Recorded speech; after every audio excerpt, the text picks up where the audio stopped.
ہاں جی، یہ جو الف ہے دیکھنے میں تو یہ الف نظر آ رہا ہے، ٹھیک ہے؟ اس الف کے اوپر جو لگی ہوئی ہے اس کو کہتے ہیں کھڑی زبر۔ تو یہ جو میم کے اوپر لگی ہوئی ہے ٹیڑھی سی، اس کو کہتے ہیں زبر۔ یہ زبر ہے اور یہ کھڑی زبر ہے۔ کھڑی زبر اور زبر میں فرق یہ ہے کہ کھڑی زبر جس حرف کے اوپر آئے اس حرف کو ایک الف کے برابر لمبا کرتے ہیں، اور زبر جس حرف کے اوپر آئے اس کو سمپل پڑھتے ہیں، ٹھیک ہے؟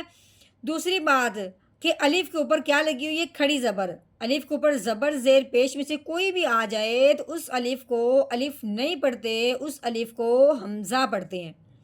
اس الف کے اوپر کھڑی زبر آنے کی وجہ سے اس الف کو ہم نے کیا بنا دیا؟ حمزہ بنا دیا۔ پہلے ہم نے اس کو حمزہ بنایا ہے، اس کے بعد ہم نے اس کو پڑھتے وقت ایک الف کے برابر لمبا کرنا ہے۔ تو پھر کیسے پڑھیں گے؟ حمزہ کھڑی زبر آ، ٹھیک ہے؟